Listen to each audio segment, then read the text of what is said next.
Okay, sa filter, isang mapapansin agad natin dito, walang, ayan o, wala pong latak na naiiwan. Basta ako nung napansin ko po to, nung una pangalawa kong talagang wala pong latak na kahit ano dyan.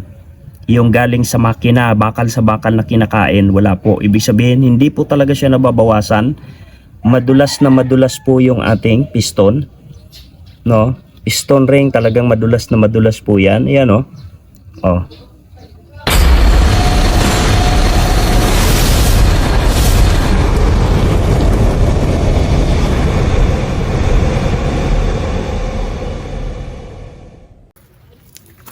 Yun, isang mapagpalang araw ulit mga kalakwatsero natin. Update lang po ako dito sa ating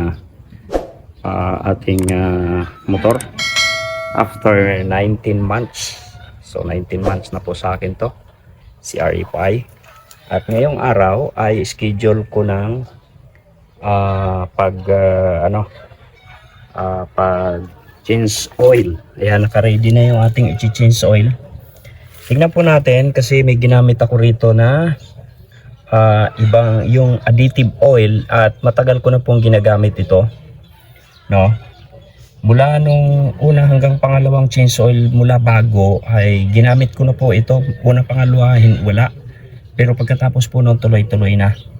At ang huling change oil ko po na ginawa rito ay umabot ng 5,000 kilometers. So hindi kayo maniniwala kasi ang required talaga is 1,500 kilometers lang, tama? So dito po sa ginamit kong additive oil, talagang inabot ko po siya pinaabot ko siya ng 5,000 kilometers, pero goods na goods pa po yung langis. Hindi ko lang po na-videohan yon. So ngayon ay nasa 4,000 kilometers. Okay, tingnan natin. 4,000 kilometers kasi 15,000 po yan nung aking nung nag-change oil po ako. Ngayon ay 19,000. So ibig sabihin nasa 4,000. Gusto ko pa rin sana paabutin ng 5,000. Pero in-adjust ko na lang siya sa 4,000. So which is medyo mataas pa rin talaga kung titingnan natin. At ang gamit kong langis ay ito. Ito lang gamit natin. Kung ano yung pinakamurang langis. Ayan. Ito na nga ba yung pinakamura? Sa tingin ko kasi ito yung mura eh. Dati ang ginagamit ko kasi yung sa Yamaha, Yamalube. So mula nung gumamit po ako nung ito na lang pinakamura. Tapos ito po yung gamit ko, kapakita ko yung gamit kong additive, oil additive. Ito ang gamit ko ngayong additive. So imimix ko lang yan, every 60 ml po to. Every 1 liter to 800 ml. Now 800 ml to 1 liter ay 60 ml po ang hinahalo natin kapag sa mga ganitong motor lang. Okay, so at nakita ko yung mga advantage nito, no, napakaganda. Unang-una noon na napansin ko nga kasi inobserve ko siya, wala pang additive. Nung nagkaroon po ako ng additive, oil additive, isa sa nakita ko nung nag-change oil ako, wala na po yung mga di ba pag nag-change oil tayo ay may namumuti-muti na galing sa yung mga bakal na kinain, namumuti-muti siya. Pero nung maglagay po ako nito, wala na po yon. Okay, wala na siya. And advantage din, isang magandang malaking advantage nito ay siyempre kaya mo paabuti siya ng 5,000 kilometers. At maganda pa yung langis niya, mamula-mula pa rin at madulas pa rin talaga siya, hindi pa siya malapot, no? And then makikita natin mamaya sa 4,000 kilometers, no, makikita natin. Pang advantage po nito ay pinagagaan po ang galawan ng ating makina. So ibig sabihin, mas mabilis ang kanyang reaction ng makina. No, hindi siya delay, hindi siya late o hindi siya hirap. Sa madalit sabi, pampadulas po siya. Napakaganda po. Mula nung gumamit ako, tuloy-tuloy na po akong gumagamit. At yung aking Rider 150 ay ginamitan ko na rin po yan, isang bisis pa lang. So mula ngayon, hindi pa rin po nag-change oil yan. Hindi ko lang maano kung ilang kilometers na yan dahil yung aking anak ang gumagamit. Okay, so tingnan na natin. And then sabi pa po dito ay at least 25% nakakatipid sa gasolina kasi nga yung arangkada niya no, maganda. And then sa takbuhan napakaganda po niya. At doon sa mga mausok na makina, maganda rin po to, nakakatulong po siya para mabawasan ang usok ng ating makina. No, hindi agad-agad nagagasgasan. Sa bagong makina, yun yung pinakamaganda kasi talagang mamimaintain po niya yung ating makina. Yan lang ang kapares po niyan sa 800 ml, isang ganito. Okay, tingnan natin, bukas ano na to. Ayan. Suot mo tayo ng gloves.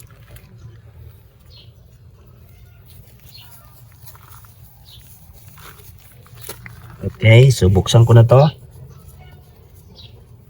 Tingnan nyo po, sa 4,000 kilometers ay talaga namang masasabi nating sulit at pwede pa talaga yan. No, mamula-mula pa po yung ating langis at wala tayong makikitang tawag dito yung oops, naku, naiwan na. Yan. Mamaya papakita ko po sa inyo, wala tayong makikita dyan na yung mga bakal-bakal na kinakain ng ating makina, no, yung sa kapwa bakal nila wala po. Kasi yun po ang trabaho nito. No, yun po ang trabaho nito. To protect, no, para protektahan po ang mga bakal ng ating makina. Mamaya po ipapakita ko po sa inyo na wala po tayong makikitang tawag dyan. Di katulad ng mga pag nag-change oil tayo, di ba? Tagal ko na rin nagmumotor. Pag nag-change oil talagang merong mga parang mga bakal-bakal na kinakain. Okay? So tingnan niyo po. Mamula-mula pa siya, hindi siya umiitim. Yung 5,000 ko ganyan din po ang ng langis. At kita niyo naman hindi siya malapot. Yan hindi po siya lumalapot. Kaya ang ganda po ng langis natin. Ayan Di katulad ng ibang langis, pag walang additive ay pag wala po nito, okay, na JIT1 na to, JIT1 ang gamit ko. Ano po yan? Umiitim po siya kahit yung 1,500 pa lang 1,500 kilometers yung Yamalob na ang ganda po ng kulay noon, di ba? So pag nag-change oil po ako, itim po talaga yung yung nilalabas niyang langis. So ngayon, ito tingnan niyo naman, di ba? Wala po siyang itim, kundi mamula-mula po siya. Yan po ang isa sa pinakamaganda at advantage po ng JIT1. Kita niyo, lambot pa rin. Hindi po siya lumalapot. At mamaya, pagsalin ko po nito, ipapakita ko sa inyo yung tawag dito, yung pinakanlatak. Kung may makikita ba tayong latak, kasi na-observe ko na po yan, wala po talaga siyang latak na parang yung mga bakal-bakal na kinain, wala po. Wala talaga akong nakita. At ayan nga yung isa sa pinakamaganda. Diba? So, yun. 4,000 kilometers. Isa pang advantage, siyempre, kung tawag dito, kung wala tayong JIT1, okay, kung wala tayong JIT1, every 1,500 kilometers, so dapat ay nakadalwa na ako, nakadalawang change oil na sana ako rito. Ang isang litrong langis ay 480. Nauubos po yan bago kasi isasalin-salin mo tawag dito na natutuyo, nababawasan po yung sa mga scooter, talaga daw pong nababawasan. Nagtanong ako sa mga mekaniko, nababawasan daw po talaga pag scooter. So kaya ang binibili ko is 1 litro, tapos kapag nag-check ako na mababa na ulit, dagdag. So dito na ako kumukuha ng pandagdag. So pagka abot po ng 1,500 kilometers, minsan kulang pa ito. Pero isa pa pong advantage sa Jeep 1, no, isa pang advantage sa Jeep 1 sa mga scooter, ano po, mga naka-scooter po dyan. Isang magandang advantage po sa Jeep 1, alam nyo po, napaka ano po nung pagtuyo niya, no? Tingnan nyo, ang naubos lang nito 1 litro eh. Naubos ko yung 1 litro pa din kasi 4,000 kilometers na eh. No, kahit yung una, no, 5,000 kilometers, ganoon din. Ang tagal po niya magbawas. Hindi katulad nung wala pong Jeep 1 na talagang siguro every 200 kilometers, no, ay nagchi-check po ako, talagang may bawas po yung langis, no? So, yan po yung ano ng scooter talaga. Kaya kailangan doon sa mga naka-scooter, no, kahit anong brand yan, pare-parehas po yan. Kahit anong brand basta scooter ay nagbabawas daw po talaga ang langis. Mga mekaniko na po ang nagsabi niyan. Okay, so yung pa yung isang advantage. Nakatipid na tayo sa ating langis. No, bakit? Kasi kung paabutin mo siya ng 5,000 kilometers, ganyan na ganyan din ang kulay. Sayang nga lang, nakalimutan kong videohan noon. No, sa 5,000 natin. So 5,000 ibig sabihin nakatatlo, apat, no? Tatlong change oil ang naitipid mo. 480 ng 480, no? Sa ngayon, unang kapag ganito, ito bibili ka nito, meron naman sa market nito. So 299, no? 60 ml 299 plus ito 480, 200, 600, 900, 600, 700, 700, magkano ba? Sabihin natin 300 ito, 480, 780. Okay? 780 ang makukonsumo mo ngayon dito kasi mauubos pa rin naman talaga yan, no? Kahit papaano, kahit meron na po niyan. Pero ang sinasabi ko lang po na mabilis matuyo ang langis kapag walang additive. 1,500 kilometer lang, ubos na rin yan. Eh ito 5,000 kilometers, 4,000 kilometers. Ngayon 4,000 kilometers to, nauubos ko din yan. Naglalagay pa rin kahit papaano. Pero ang sinabi ko nga ay nakatipid po tayo. So 780, samantalang kung makakatatlong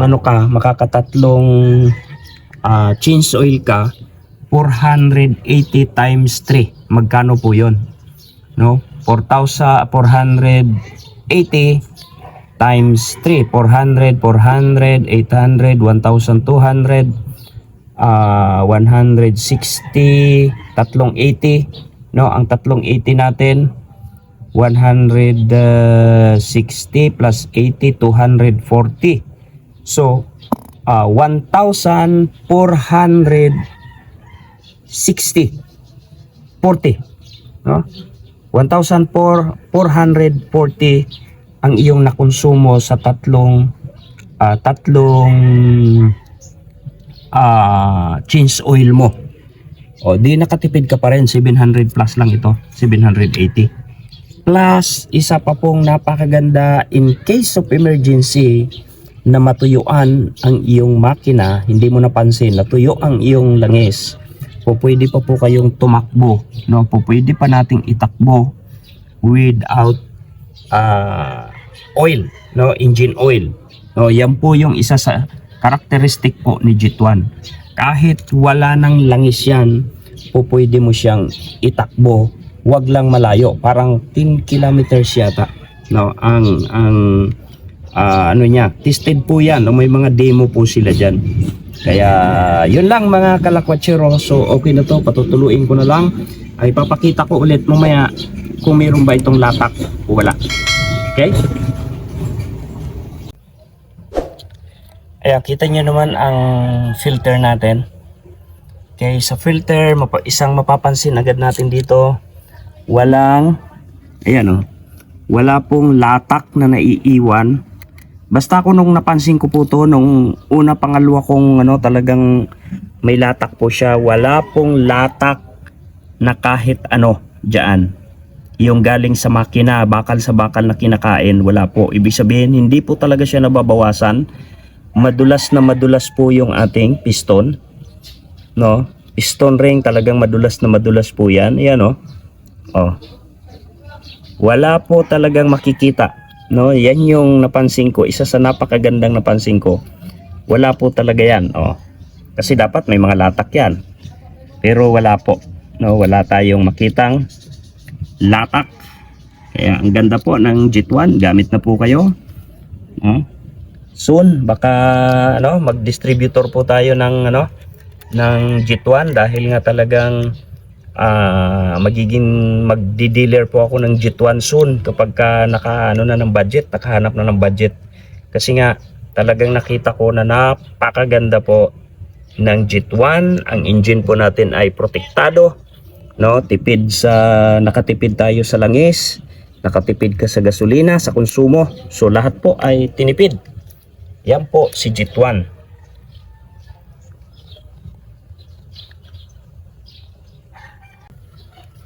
Ayan, salin na natin.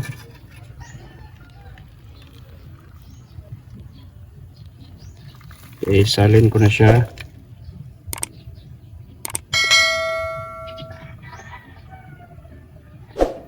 Tingnan nyo po yung latak. Okay, wala siya yung puti-puti na kung saan yun yung lagi kong nakikita, no, na mayroong kain ng bakal. Yung may makikita tayong ano, bakal-bakal diyan. Okay? Yan. Kung meron man siguro minimal lang. Ayan, no? Ayun, no, merong pa ilan-ilan. Yan. May mga pa ilan-ilan tayong nakikita. Ito na. Kita nyo ba? Ayan, katulad niya, no? Hindi makita sa camera. Okay. Sino yung bakal na nakita ko kanina? Ayan, no? Pero hindi ito, ano, buhangin po to, buhangin. Ayan, no? Dito na yan kasi buhanginan po tong lugar ko.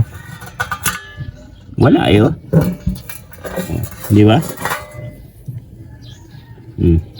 Wala po.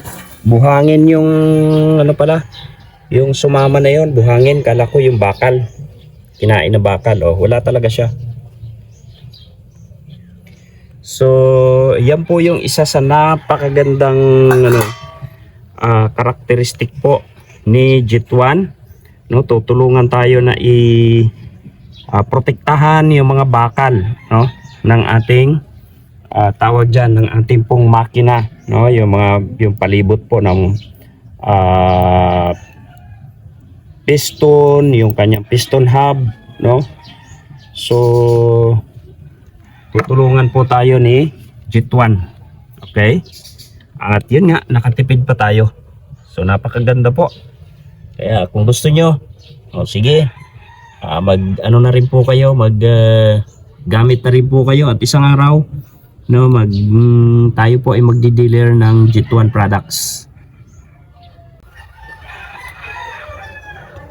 Ito na yung ating 60 ml na JIT-1 Total Engine Protection JIT-1 Extreme Oil. Ayan. So ito yung ano niya, ito yung instruction po niya. Yan, every 800 ml to 1 liter of motor oil is 60 ml of JIT-1 Extreme Oil Rider Mate. Now, start the engine and idle for 3 minutes. Enjoy and feel the power of your engine. Okay, gawa po siya ng Punsalan Industrial Manufacturing Corporation. Yan, distributed by GR and E Automotive Lubricants Trading sa Isabela. Okay? So, ang ginagawa ko po, inuuna ko itong JIT-1 kasi dapat kung 800 ml lang to, pwede na nating i-mix. Yeah, para isang lagayan lang. So, ngayon tanggalin ko lang to. Yeah, ngayon ko lang din pala naamoy itong JIT-1. Mabango siya, para siyang hindi siya amoy langis. Ngayon ko lang siya naamoy sa tagal ko nang ginagamit. Para siyang may vanilla. No, may vanilla siya na amoy. At saka maganda po niya, no? Nanotech po yan. So gagawin ko lang, iuuna ko tong JIT-1. Tapos saka ko po ilalagay itong ating langis na to. 10W40. Okay, super synthetic na rin po yan. Synthetic technology na rin po yan. And then, tingnan nyo po yung kulay ng ating JIT-1. Ayan yung parang yellowish. Oh. Hindi naman ano kasi yung ating imbodo. Pero para po siyang yellowish. So, ubos na yan. Tapos, saka natin ilagay itong ating langis. Para talaga tansyado lang natin kung hanggang saan lang yung sukat doon sa dipstick. Ano po? And then, unti-unti na lang. So, check natin. Bagamat, sabi ko nga, para sa akin, ang na-observe ko po dito kay JIT-1, nung gumamit po ako ng JIT-1, ay hindi na po siya ganun kadalas hindi na po ako. Uy! Yan, nung gumamit po ako ng JIT-1, hindi na po ako ganun kadalas magdagdag ng ating langis. Kaya doon sa mga naka-scooter, ano po, huwag po kayong magtaka, no? Kung laging nagdadagdag kasi sa scooter talagang ganun daw po ang scooter. Ayan, bago maubos yung 800 ml, ay i-check ko na yung dipstick niya kung okay na ba. Baka sumubra, wag din po natin sa mga first timer. Huwag din nating sobrahan ang paglalagay ng langis kasi po pwedeng magputukan po yung mga oil cell natin sa loob. Pagka laging over po ang paglalagay. Sakto lang, tama lang, di bali bumaba ka ng konti. Huwag ka lang sumobra kasi masyadong tataas ang pressure. Wala pa. Pag mataas ang pressure ng wala na po siyang allowance, no, ay maaari pong hindi po ako mekaniko ha. Pero base po sa aking pananaliksik. Okay, at pagtatanong-tanong na rin sa mga mekaniko. Doon tayo natututo sa mga pagtatanong-tanong na yun eh. Yan. So, yan parang nasa 200, mga 280 na siguro itong naiwan. Okay, check ko muna. No, lagay muna natin yung ating dipstick.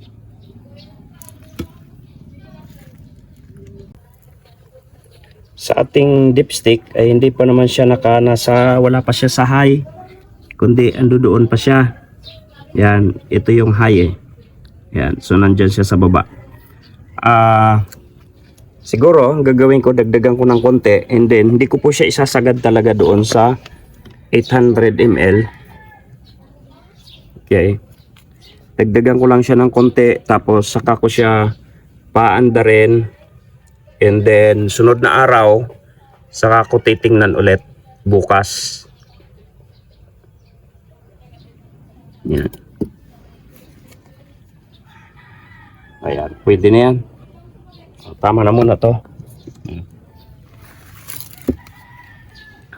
Tama na muna yan. Mga 250 siguro. Tapos, bukas, titingnan ko ulit. Para makita natin yung eksaktong karga niya. Ayan, ito na yung ating bagong change oil na RFI. Nagtat na siya. Ganyan pa rin po makakimik ang ating makina. 19,010 ang ating kilometers ngayon.